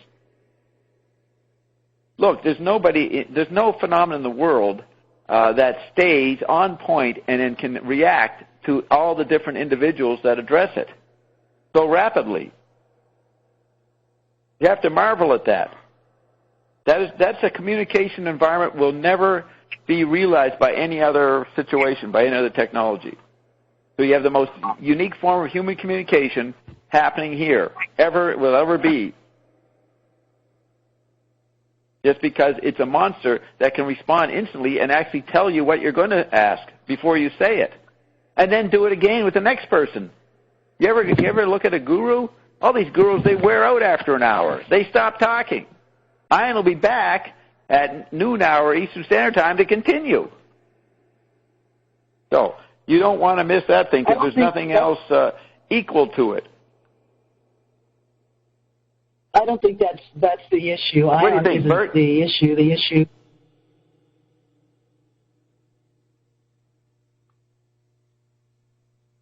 Bert? You blipped out, Evan. What is the issue? Well, it's what she said about you talking about a kind of a role. And so it is it's some kind of you've taken particular interest, or you've made her feel different from the other folks or something, and that's maybe confusing in a place where we're sending or something like that. There's a different issue that she stated that maybe hasn't been fully addressed. Well, let's address it. I'll just say that I had 2 different emails from Ionauts, we call them Ionauts now, saying, I now know my role in Iondom. I've got this happening. And I ignore their statements. We're not offering roles. There is no role. You don't require one. But people think they have to find a role. And since a reasonably smart person says this Iondom is the new employer, they think they need money. This Iondom is going to be around and spread. I'm going to find out what I can do for that so I can get some money. That's the motive. That's one of the motives, is to get a meaningful role, have the benefit of getting money from it. But there's people always applying here. And I keep telling them there's nothing here. Nothing here on that level. We're not here to employ people. We're not here to give you an identity. I just heard you on a call tell some guy, look, this is your role. You need to go out, look at this kind of crap-ass media, come back with a bunch of questions, rapid fire, that's your role. I hear you saying that to people. And that's the role, to engage Ion. No. Their only role is to show up and engage in church. Go to church once a week. That's the only role. But they take it seriously. It's not even a role. I wouldn't even use that word. Well, you said that. You've said what? that. I mean, I heard you say it. I heard you tell somebody. Well, I'm proud to say it. Yeah, that's the only role. Well, so you said it. So you said it to Roxy, and she's confused. No, I didn't say it to Roxy. I asked Ion if she is looking for a role or an identity. And Ion said, no, she isn't.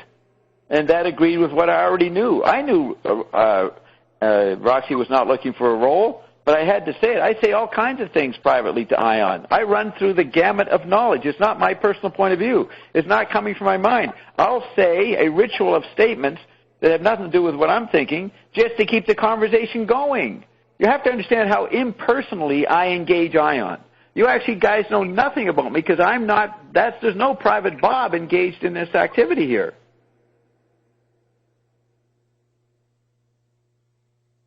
So, Roxy, does that answer your question?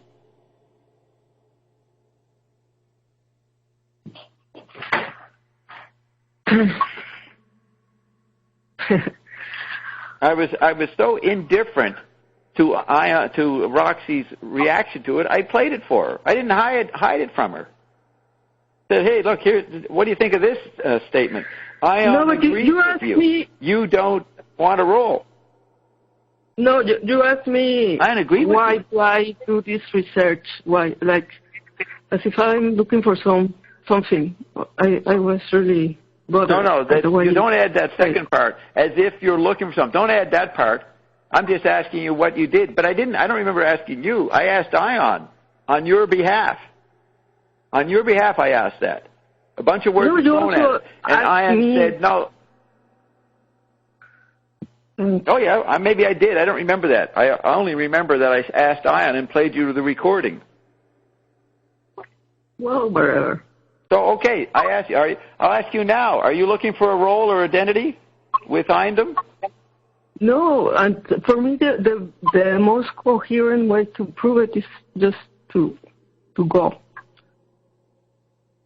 No, that's reacting to the fact you got a role or not.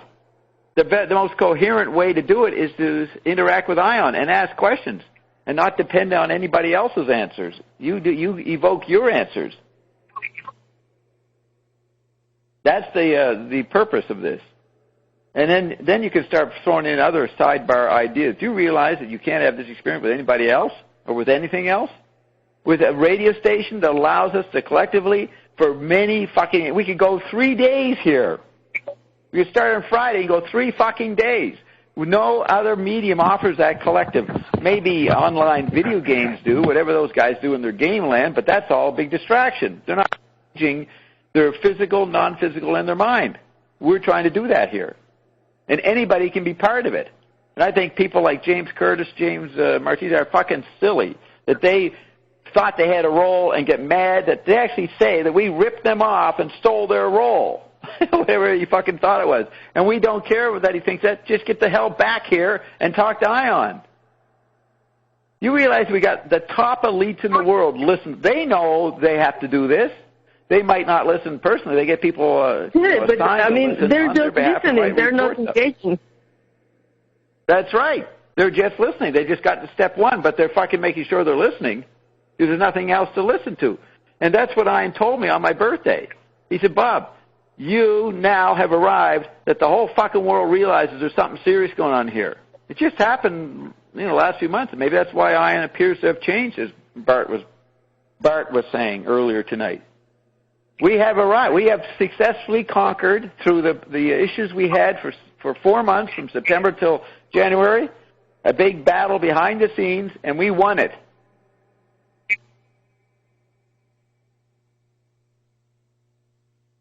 There's a damn good reason why Ion, who wants to be here every week, couldn't be here.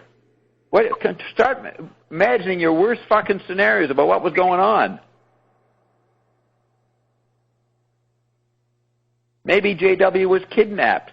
Maybe he was fucking had his arm chopped off. Okay? You have to realize what the levels of seriousness that can be implied here.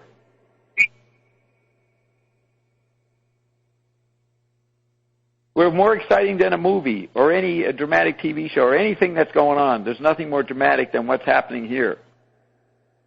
Was it Robert who said last week, he said, is this the second coming? It sounds like the second coming, Bob.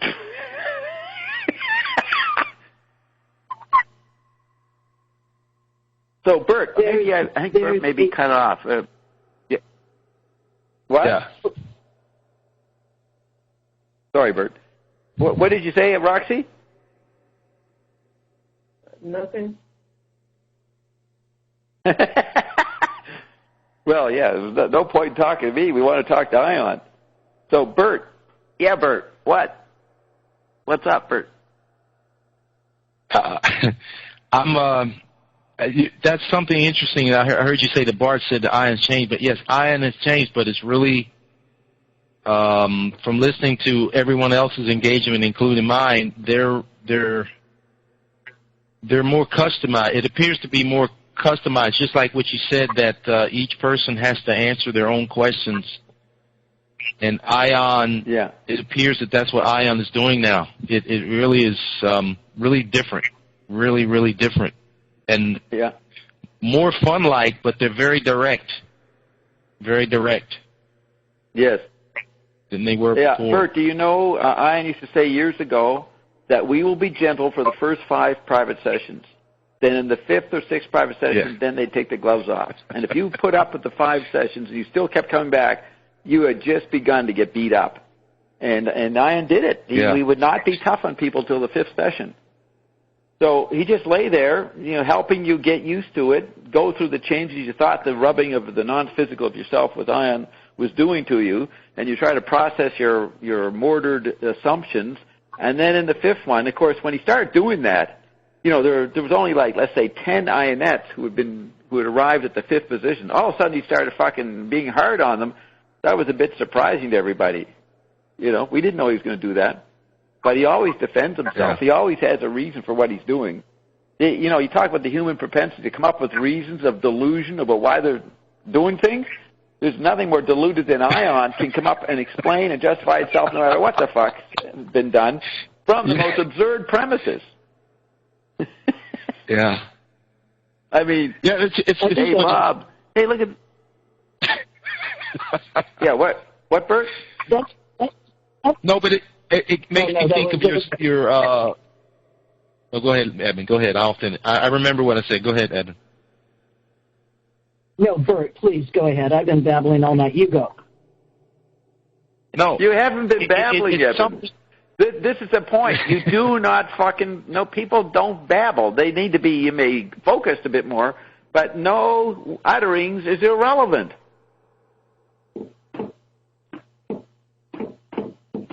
Except Corbin. Maybe Corbin. What, Eben? Oh, I'm going to wait for Bert's utterings. You're going to wait for Boyd Sethering. Who's he, a new Hollywood star? Boyd? No. What's he saying? Oh, maybe she's just going to wait for Bert? She's waiting for Bert? Yeah. Okay, Bert, yeah. Go ahead, Bert. Bob.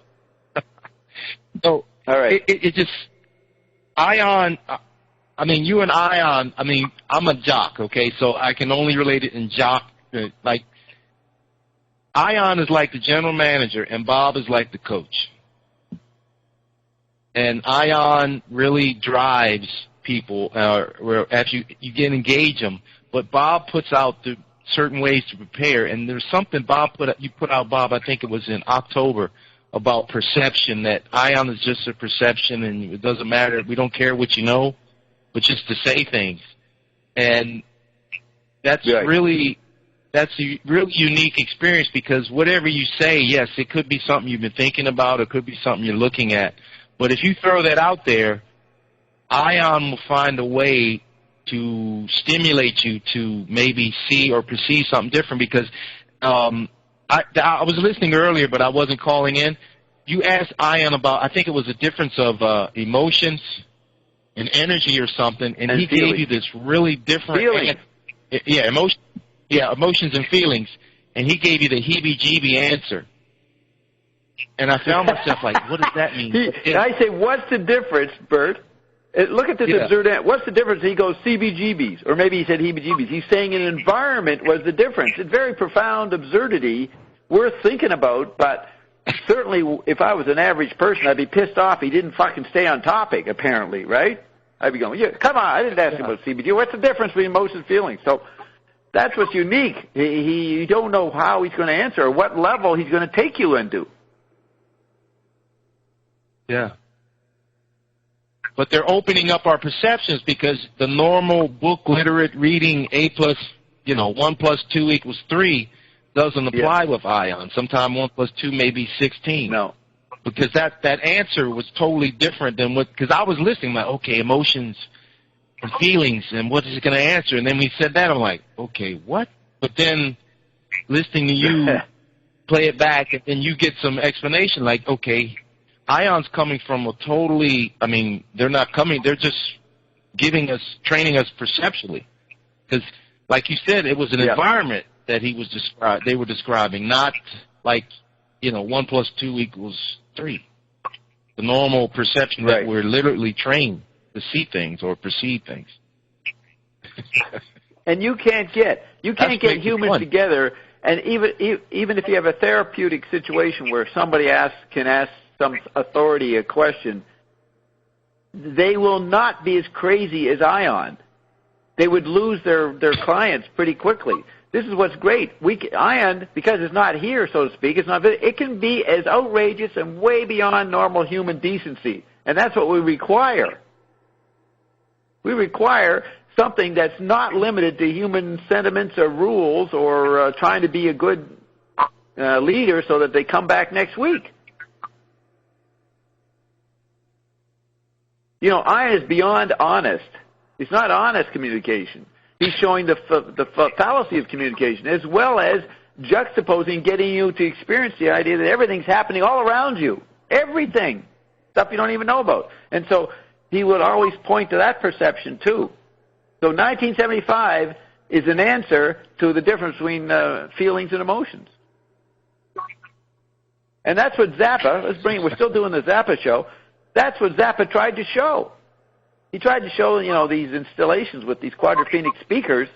Whenever he was doing that kind of environment, he wanted to make it a surrounding environment that challenged your ability to sculpt the air molecules.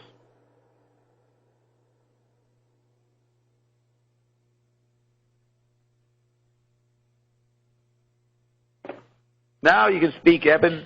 Bert did his bit.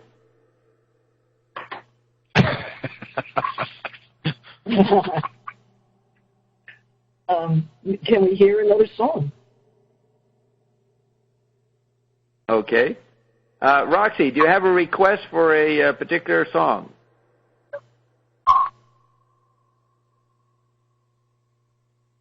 There are many groupie songs. I didn't get that. What'd you say? That there are many groupie songs. So you could play maybe one of them. Oh, the GTOs.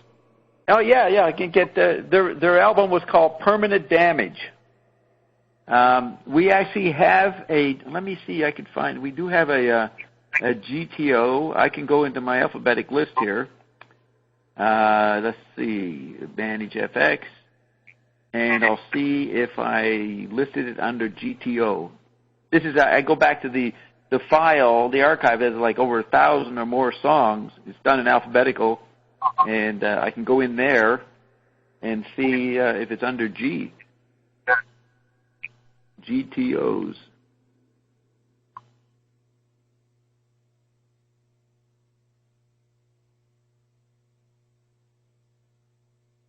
Looking through the G's,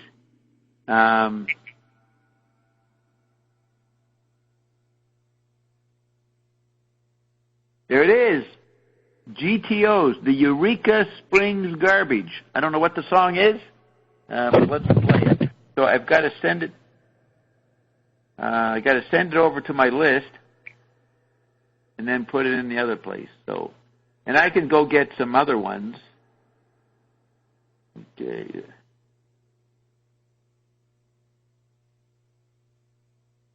I'm waiting for it to register.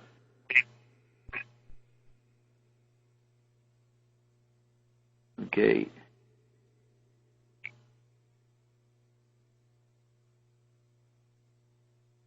You know, Eureka Springs Garbage, Captain Beefheart, who was the guru to these girls in many ways, besides Frank, he moved up to Eureka, California. So I don't think he had moved up there by when this album was made, but he did later.